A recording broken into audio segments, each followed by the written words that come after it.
여러분 안녕하십니까? 스카이피플이 제공하는 지식 터는 방송 알고나 삽시다. 10월 7일 차 방송 시작하겠습니다. 역사적으로 10월 7일 우리 민족에게는, 인류에게는 어떤 일이 있었는지 한번 되짚어보는 시간을 갖도록 하는데요. 오늘은 우리 민족 얘기입니다. 1910년으로 함께 가시겠습니다. 1910년에 일제에 의해서 조선 귀족령, 뒤에 적어놨는데 조선 귀족령, 그러니까 조선의 귀족을 임명하는 그런 법령이 반포가 됩니다. 그게 오늘입니다. 10월 7일. 그보다 앞서서 1910년 8월 29일에 우리가 국치일이 있었잖아요. 한일 합병, 한일 병합조약에 사인을 해서 완전히 이제 일본으로 우리가 넘어가게 되는데, 그러고 나서 한 두 달이 채 안 됐네. 10월 7일이면 두 달이 채 안 된 후에 조선에 그들이, 일본 놈들이 이제 귀족을 임명합니다. 그래서 일본 내에 있는 귀족과 동등한 자격을 주면서 그들이 앞장서서 우리 민족을 수탈하게 하고 우리 민족을 우리 민족의 손으로 억압하게 하는 그런 날이 바로 10월 7일 오늘입니다. 귀족이라고 하면은 뭐 우리 고대에 있었던 귀족 이런 게 뭐 있는데, 이때 일본이 조선에게 그 법령을 발표한 귀족은 일본이 이미 시행하고 있는 일본식 귀족입니다. 이걸 화족이라고 하는데, 이 화족은 또 유럽식 그 귀족 제도를 그대로 본따온 겁니다. 그래서 왕이 있고 귀족으로서 우리가 흔히 많이들 들어보는 뭐 공작, 후작, 백작, 남작, 자작 이런 거 있지 않습니까? 이런 것들로 임명을 해주는 겁니다. 그래서 한번 써볼게요. 공, 후, 백, 자, 남. 이게 뭐냐 하면은 요 순서대로의 직급입니다. 공작이 제일, 같은 귀족 중에서도 공작이 최고고, 그 다음에 후작, 백작, 자작, 남작 이렇게 보시면 됩니다. 자, 요런 귀족 그 칭호를 우리 이제 앞제비들에게 수여하게 되는데, 앞서서 우리가 이 귀족 얘기, 서양식 귀족 얘기를 했으니까 잠깐 사전 지식을 습득하는 차원에서 얘들이 뭐냐를 잠깐만 한번 볼게요. 되게 공작은 왕족들한테 주는 겁니다. 왕족. 그러니까 이미 왕이 돼 있고 이 왕 외에 왕족들이 있잖아. 뭐 삼촌도 있고 조카도 있고 둘째 아들도 있고, 이런 분들에게, 이런 자들에게 내리는 그 귀족 칭호가 공작. 그 다음에 후작은 이 백작 중에 우두머리라고 보시면 그냥 쉬워요. 백작들은 대개 봉토라는 걸 갖고 있어. 그러니까 나라에서 부여받거나 자기가 개척한 땅을 자기가 자치적으로, 반자치적으로 다스릴 수 있는 권한을 갖고 있는데, 이런 백작 중에서도 봉토를 많이 갖고 있거나 그런 자들을 후작, 좀 백작 중에 끝발 좋은 사람들이 이제 몇몇이 후작, 이렇게 그냥 쉽게, 되게 복잡해요. 되게 복잡한데 그들을 후작이라고 한다 정도만 알고 계셔도 크게 틀림은 없습니다. 그 다음에 백작은 아무래도 이제 이 두 저기보다는, 귀족보다는 하위 계급인데, 재밌는 건 이 백작을 영문으로 표시할 때 카운트로 표시를 하거든요. 카운트, C-O-U-N-T. 여기에서 그 영어에서 국가, 나라를 표시하는 컨트리란 말이 여기에서 파생이 됐다라고 짧은 상식 정도 알고 계시면 재밌을 것 같고요. 자작은 이 백작의 보좌관입니다. 백작을 보좌하는 역할들을 했던 귀족이 자작. 남작은 이제 가장 소소한 작인데, 영국에서는 이 직위 체계 중에 가장 낮은 귀족이죠. 그리고 지금도 영국에는 남작이 제일 많습니다. 그러니까 귀족이 아니었던 사람을 처음에 이제 영국 여왕이 귀족으로 봉해줄 때는 이제 남작부터 시작을 한다, 이렇게 보면 되니까 쪽수가 제일 많은 게 남작이다, 이렇게 보시면 되겠습니다. 자, 요 정도 사전 지식을 갖고 이야기를 해보겠습니다. 말씀드린 대로 조선 귀족령은 1910년 10월 7일 오늘 한일 합방 직후에 약 두 달이 채 안 된 날 일본 정부에 의해서 발표가 됩니다. 근데 우리 앞제비들에게 줬던 이 귀족 칭호 중에 이 공작은 빠졌습니다. 공작은 아까도 말씀드린 대로 왕족에게 주는 거잖아요. 그래서 요거는 빠지고 후작부터 해서 요 네 개의 그 계급을 4개의 계급에 해당하는 그런 귀족 칭호를 하게 됩니다. 이때 자기를 받은 사람들이 총 76명, 76명이 그 수작이라고 하죠. 그 자기를 받았어. 그래서 후작이 6명, 백작이 3명, 자작이 22명, 그리고 남작이 가장 낮은 거니까 아까 말씀드린 대로 45명으로 가장 많습니다. 근데 이때만 그 귀족령을 내린 게 아니라 그 자기를 수여한 게 아니라 그 뒤에 이 자기는 세습이 됩니다. 아들에게, 손자에게. 그래서 세습 받은 놈도 있고 추가로 받은 놈도 있고 해가지고 결과적으로 조선 귀족은 158명에 달합니다. 1920년대가 되면 한 2배 정도 늘어났죠. 그런데 1910년에 아까 76명의 압제비들로 추정되는 자들에게 자기를 일본에서 내려줬는데 그 중에 8분은 이 자기를 거부합니다. 그러니까 이분들은 압제비라고 볼 수가 없어요. 그러니까 대한제국의 어떤 고위 관료였기 때문에 일단 주고 보는 거야. 당연직으로. 그때 반납한 분들이 8분인데 훌륭한 분들이실 수 있으니까 한번 불러볼게요. 김석진, 윤용구, 홍순영, 한규설, 좀 들어본 이름이죠. 민영달, 조경호, 조정구, 제일 많이 들어봤을 유길준. 이런 어른들은 이 자귀 사령서라고 해서 천황이 주는 거를 거부하거나 받아갖고 찢어버립니다. 즉 이분들은 한일 병합을 인정할 수 없다, 이렇게 주장을 하신 분들이죠. 그래서 최종적으로 수작을 한 새끼들은, 수작자들은 68명으로 1910년 오늘은 이제 집계가 된다, 이렇게 보시면 되겠는데, 그 수작자들 중에 박용효라는 분에 대해서 한번 생각을 해보게 되던데, 우리는 한성 판륜을 지내고 갑오경장이야? 갑신정변이야? 그거 해고 개화파의 그 수장 역할을 하시고, 김옥균 선생하고, 그 갑신정변이구나. 죄송합니다. 무식하게 갑오경장이라고 했네. 갑신정변. 그랬던 이 개화파의 우두머리 역할을 수장이었던 박용효가 이때 초대 조선 귀족회 회장을 합니다. 결국은 압제비였어요. 결국은 자기를 받았으니까. 근데 이때 자기를 받은 이 귀족놈들의 그 특권이 어마어마했는데, 일단은 일본 귀족과 동등하게 처우해준다, 이런 게 이제 이 귀족령에 하나가 있고, 그 권리를 세습한다. 아들 대 손자 때 계속 세습한다. 원래 귀족은 이 세습의 묘미가 있는 겁니다. 그들 입장에서 봤을 때는. 그리고 또 재밌는 게 하나 있는데, 무시험 입학을 시켜준다는 조항이 또 이 귀족령에 있습니다. 뭐냐면 당시에 이 경성 유치원이라는 데가 어마어마하게 좋은 데였나 봐요. 경성 유치원, 그 다음에 도쿄 제국대학, 교토 제국대학 이런 데에 무시험으로 자제들을 입학시켜준다라는 그러한 특권도 명시가 되어 있습니다. 그리고 조선귀족회는 총독부로부터 임야나 무슨 살림, 토지 이런 거를 불화하는 과정에서 무상으로 대부를 해주거나 불화를 받게 해줍니다. 그러니까 경제적 이익을 어마어마하게 편취를 하게 하는 거죠. 이들이 이 자귀를 받았을 때도 은별금, 아무튼 은혜로운 뭔 돈 이래가지고 그 돈을 줘요. 근데 이게 요즘 시가로 하면 최고 100억까지. 그러니까 이 후작들은 아마 100억 가까이 돈을 받은 거야. 차등적으로 지급을 하는데 최고 100억, 지금의 그 시세로 하면 100억 정도 돈을 받기도 했습니다. 그러니까 어마어마 갑자기 이제 부자가 되는 거죠.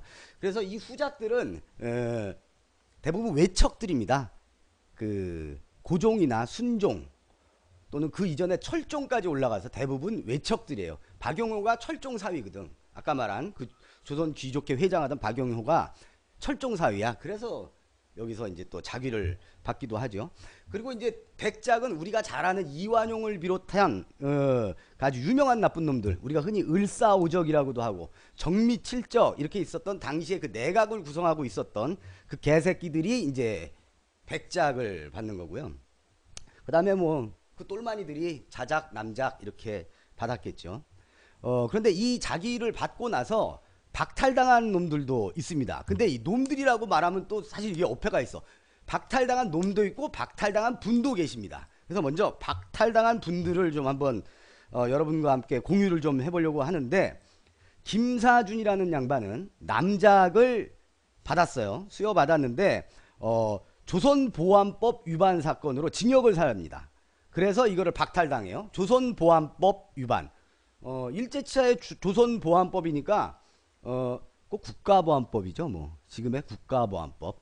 이름도 어떻게 이 보안법, 보안이라는 거를 그대로 지금까지 갖다가 쓰고 있는지 참, 이 냄새가 풀풀 나. 강점기 때 냄새가. 그죠? 우리는 뭐 지금 많이 없어지고 많이 고쳐지긴 했습니다만은 이 법용어나 행정용어에 이 일제 강점기 때의 그 흔적들이 남아있는 게 어마어마하게 많습니다. 근데 지금 열심히들 고쳐나가고 있으니까 좋은 결과가 있을 거라고 생각이 듭니다만은 어쨌든 이 조선보안법, 지금의 국가보안법 이걸 위반했다고 김사준 남작, 왜 남작을 이제 박탈해버리고 또 자작을 받았던 받았던 김윤식 선생, 김용직 선생 이런 분들은 3.1운동 때 독립청원서를 제출합니다. 그래서 자귀를 뺏깁니다. 징역을 선고받고. 그러니까 엄밀히 말해서 이게 좀 소극적인 독립운동인데 독립청원서야. 독립시켜 주세요라고 청원 부탁하는 편지 쓴 겁니다. 이 나라는 독립국이야. 이 자식들 물러나. 이게 아니라 독립시켜 주세요. 이게 농도 차이가 아주 심한 겁니다. 이렇게 청원서를 냈다가 징역살이 하시면서 자기를 박탈당하죠. 어쨌든 청원서든 뭐든 상대적으로 소극적이었던 어쨌든 우리의 독립을 주장을 했기 때문에 김윤식, 이용직 선생님 이 두 분 이렇게 칭하도록 하겠습니다. 그리고 남작을 수작했던 김가진 선생이라는 분이 계신데 이분은 아예 3.1운동 직후에 상해 임시정부로 망명을 해버리십니다. 지난 부끄러운 과오를 뉘우치셨던 모양이에요. 이거 아니다. 그래서 임시정부 활동을 하셔갖고 이렇게 박탈이 된 분도 계시고 박탈당한 놈들도 계십니다. 백작을 받았던 민영린, 꽤 높은 걸 받은 거예요. 백작이면 민씨인 거 보니까 외척이네. 그죠? 민영린은 아편을 처먹어서, 그러니까 지금 따지면은 그 마약 중독자, 그래서 귀족으로서의 품위를 손상시켰다 이래가지고 박탈을 당하고요. 남작인 조희연이라는 사람은 재산을 다 탕진하고 뭐 음주가무안이라고 탕진했겠지 뭐 이거 갖고 뭐 벤처사업 베꼈어요. 음주가무안이라고 다 탕진을 해서 빚을 많이 졌대요. 그래서 자꾸 돈을 끌어다닌 거야. 이제 막 제1금융권도 안 되고 제2도 안 되고 막 이제 러시안 캐시 이런 것도 안 되는 거야. 그러면은 이제 이렇게 해가지고 명함 던지는 오토바이들 있단 말이에요. 그걸 주워가지고 일수돈도 쓰고 막 이랬던 거야. 꽁지돈도 쓰고 이래가지고 너 이놈 새끼 너도 품위가 이러면서 또 박탈을 당하고. 많이 들어본 이름인데 백작, 또 역시 높은 거 받은 사람이네. 백작 이씨인 거 봐서는 이 사람도 왕족일 가능성이 있는데 백작 이주용은 도박하다 걸린 겁니다. 마카오에서 가서 했는지 어디서 했는지 강원랜드에서 했는지는 모르겠지만 아무튼 도박을 너무 심하게 해서 또 일제가 줬던 거를 박탈해 갑니다. 어쨌든 결과적으로 이 조선 귀족이라는 거는 우리를 병합한 우리의 적들에 의해서 봉작이 된 거고, 그거를 또 수혜를 받아가지고 많은 사회 경제적 정치적 그 파워를 쌓으면서 일본 놈들 앞서서 우리 일본 일제가 우리를 강제적으로 수탈하고 괴롭히는 거에 이 귀족들이 당연히 앞장서게 되죠. 각종 수탈 기구에 참여하는 것은 물론이거니와 뭐 집필 활동이라든가 연설 이런 걸 통해서 이 식민지 정책을 정당화하는데 많은 노력들을 많이 하셨습니다. 역사적으로 이들의 단죄는 해방 이후에 이제 시작이 되겠죠. 1948년에 그 반민특위에서 민족행위처벌법 여기에 의해서 당연범으로 이들은 처벌 대상이 됩니다. 근데 잘 아시겠지만 제대로 처벌이 안 되죠. 반민특위를 그 일제 잔당들이 이승만 정권과 손을 잡고 반민특위를 무력화시키는 바람에 이 처벌이 잘 안 됩니다. 결국 반민특위 활동이 무너지면서 역사의 단죄가 되지 않고 그들이 그대로 살아남아서 지금까지도 비록 자귀는 없지만 지금까지도 이 땅의 기득권 세력으로서 큰소리치고 살고 있는 바로 그 땅에 우리는 살고 있는 겁니다. 이게 아프다 못해 아픈지도 모르는 그런 지경이 됐습니다. 참 불행한 일이죠. 2004년 3월에는 비로소 이제서야 해방이 되고 50년이 훌쩍 넘어서야 겨우겨우 국회에서 특별법을 하나 만듭니다. 그래서 그 특별법이 일제강점화 반민족행위 진상규명에 관한 특별법 이래가지고 특별법이 만들어져서 이들을 이 귀족 수작을 했거나 그 자귀를 습작 즉 그 세습해서 받은 그 자손들을 친일 반민족 행위자로 규정을 하죠. 그리고 이들이 총 139명이 규명이 돼가지고 이들을 그 친일 민족문제연구소 같은 곳에서는 이 친일 인명사전에 이들을 실기도 합니다. 친일 인명사전 얘기를 나와서 드리는 말씀인데 작년인가요? 금년인가? 아무튼 가까운 그 얼마 전에 이 친일 민족사전 개정판을 민족문제연구소에서 각급 학교에 나눠주려고 했는데 이걸 교육부에서 못하게 하죠. 웃기죠.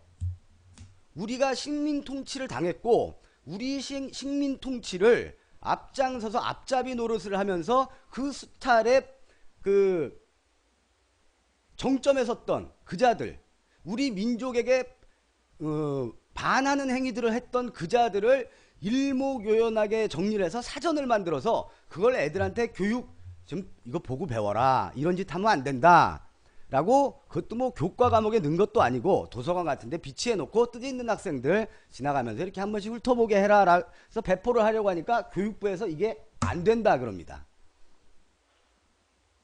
교총에서도 안 된다 그랬을 거야. 전교조는 뭐 당연히 이걸 받아들였고 적극 교육자료로 활용하려고 했을 거고, 그래서 이게 각급 학교에 잘 배포가 안 됩니다. 이렇게 뜻있는 교장 선생님들이 계신 곳은 혹여 모르겠지만 눈치 보고 벌벌 떠는 교장 선생님들, 그 다음에 친일파의 후손으로 사학재단의 이사장이 된 분들이 굉장히 많거든요. 뭐 이들이 이사장으로 있는 학교 이런 데에는 이 친일인명사전의 교부를 거부하거나 왔던 걸 돌려보내거나 갖다 버리거나 이랬습니다. 아프죠? 오늘은 1910년 10월 7일 일제가 우리의 앞잡이들에게 귀족을 칭하게 귀족령을 발표를 해서 귀족으로 만들어줬고, 그들이 어떤 녀석들이었는가를 잠깐 살펴보는 그런 시간을 가지면서 마지막에는 친일인명사전 얘기까지 하게 됐습니다. 역사의 아픔을 치유하거나 역사의 반역자들을, 민족사의 반역자들을 단죄하지 못한 민족은 어렵습니다. 우리 언젠가는 요 작업 끝내야 됩니다. 1910년 10월 7일 일제가 발표했던 조선 귀족령을 얘기하면서 스카이피플이 제공하는 지식 터는 방송 알고나 삽시다 10월 7일자 방송 마치도록 하겠습니다. 역사 스토리텔러 문영기와 함께 했습니다. 여러분 고맙죠? 감사합니다.